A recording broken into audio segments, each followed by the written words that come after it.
10학년 보험 내신 대비 고급 스킬을 설명하는 동영상입니다. 10학년이라는 말은 고등학교 1학년이라는 얘기고 보험이라는 말은 1학기 중간고사라는 뜻이에요. 이 전 동영상이 내신 대비 필수 개념이라는 제목의 동영상인데, 일단 거기에 있는 내용을 다 아는 사람이 이 동영상을 설명하는 걸 보는 걸 권해요. 이 동영상은 수학을 100점 맞는 것을 목표로 하는 사람, 예를 들어서 나는 80점 꾸준히 나와, 나는 100점 맞는 게 목표야, 이런 사람, 혹은 수학을 가르치는 사람이 보기에 적당한 동영상이고, 만약에 본인이 80점이 꾸준히 안 나오잖아요. 한 50점 안팎이 나오잖아요. 그러면 이 동영상이 전혀 도움이 안 됩니다. 이 동영상이 전혀 도움이 안 되니까 그냥 10학년 보험 내신 대비 필수 개념, 그거 동영상 위주로 공부하시기를 바라요.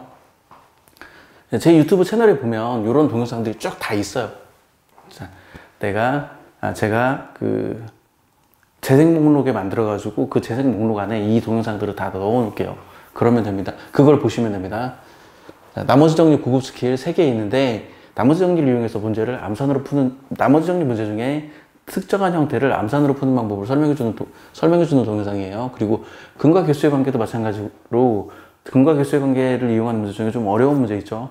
어려운 문제 중에 특정한 형태의 문제를 암산으로 풀 수 있는 문제를 설명하는 동영상이고, 모의평가도 이게 뭐 내신에 자주 나오는 형태의 좀 어려운 모의평가 문제예요. 이런 것들을 암산으로 풀 수 있는 문제도 있습니다. 그리고 절대값의 정의와 간단한 활용은, 사람들이 절대값의 정의를 몰라요. 절대값을 구하라 하면 구하는데 정의를 몰라요.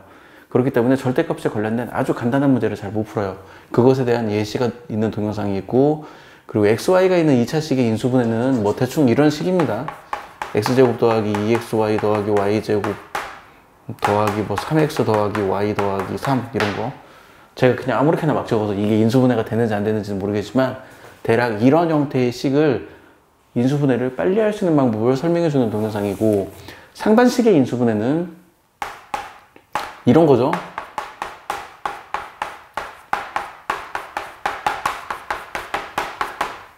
이렇게 한 가운데를 기준으로 개수가 좌우 대칭인 식, 이 식을 인수분해를 어떻게 하면 빨리 할 수 있을 것인가. 물론 이 식이 인수분해라는 뜻은 아니에요. 그냥 대충 적은 거기 때문에 어떻게 하면 이 인수분해를 빨리 할 수 있을 것인가, 그거에 대해서 설명해 주는 동영상인데, 요거는 제가 인터넷에서 이렇게 저처럼 하는 사람은 못 봤어요. 그리고 복소평면, 복소수에 관련된 문제를 풀 때 복소평면을 다뤄주려면 굉장히 도움이 됩니다. 그래서 저는 수학을 잘하는 학생들한테는 복소평면을 가르쳐줘요. 못하는 학생들은 안 가르쳐줘요. 가르쳐줘봤자 이해를 못하기 때문에. 그리고 이때 배웠던 복소평면이 나중에 원해방정식 단원에 사용되고, 그리고 나중에 미분 단원에서도 사용이 되고, 나중에 급수 단원에서도 이때 배운 복소평면에 관련된 지식이 사용됩니다. 그래서 저는 학생들한테 이걸 알려줘요. 물론 이거에 익숙해지려면 시간이 좀 걸려요. 그래서 수학을 못하는 학생들한테는 이걸 안 가르쳐줘요. 잘하는 학생들한테만 가르쳐줘요. 그리고 발키리 반각 공식은, 이거는 이 문제가 적용된 특수한 상황들이 있어요.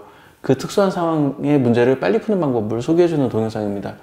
역시 등차 수열인 1차식들의 곱을 인수분해하기는 대충 이런 거예요. 이렇게. 이게 모두 등차 수열을 이루죠. x 더하기 1, x 더하기 2, x 더하기 3. 이게 모두 등차 수열을 이루죠. 그래서 요거 여기다 얼마를 더해야 하냐? 얼마를 더해야 할까요? 8을 빼야 하나? 맞는지 모르겠어요. 이렇게 생긴 식 인수분해를 빨리 하는 요령에 대해서 설명해 주는 동영상이고, 뭐 특수한 4차식의 인수분해는 그냥 동영상 보면 됩니다. 4차식 중에 어떤 특수한 형태는 좀 인수분해를 빨리 할 수 있는 동영상이에요. 요런 내용들은 다 제가 순배라는 제목을 붙여서, 순배라는 태그를 붙여서 만든 동영상이에요. 그래서 이런 것들을 알고 싶으면 순배를 검색해 보면 됩니다. 순배. 그리고 이것들은 기초적인 거죠. 무리수 계산하는 요령. 그러니까 무리수 곱셈 빨리 계산하는 요령 말하는 거예요.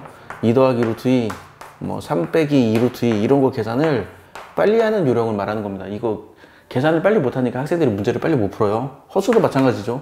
2 더하기 i, 뭐 3 빼기 i, 이런 거 계산 빨리 하는 요령에 관련된 설명입니다. 그리고 2차 방정식의 판별식의 용도 같은 경우도 제가 학생들한테 엄청 많이 얘기를 해요. 엄청 많이 얘기를 하는데 가르쳐줘도 몰라. 그리고 문제를 못 풀어요. 이 판별식형도 알아둬야 합니다. 그래야 문제를 보고 그냥 바로바로 빨리 풀 수 있어요. 그리고 9일목용, 입구자, 날일자, 눈목자, 슬룡자인데 이 9일목용 동영상도 한번 보기를 권해요.